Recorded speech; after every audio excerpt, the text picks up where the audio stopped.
Σήμερα θέλω να μοιραστώ μαζί σας κάτι προσωπικό. Οι περισσότεροι που με βλέπετε ή και που με γνωρίζετε, αλλά όχι πολύ καλά, θεωρείτε ότι η σχέση μου με την θηλυκότητα είναι κάτι εγκαθιδρυμένο. Λέτε ναι, ότι είναι μια πολύ θηλυκή γυναίκα. Και όμως θέλω να σας πω το εξής. Η θηλυκότητα δεν είναι κάτι το οποίο φαίνεται, έτσι, διακρίνεται τόσο εύκολα.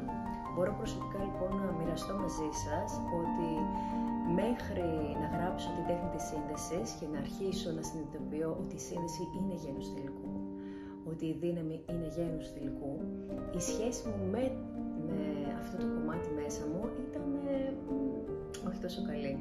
Παρότι μπορεί εξωτερικά να φαινόμουν καθόλου έτσι μια ωραία γυναίκα ελκυστική, μέσα μου όμως οι ποιότητες με τις οποίες στην καθημερινότητά μου λειτουργούσα ήταν κυρίως αρσενικές.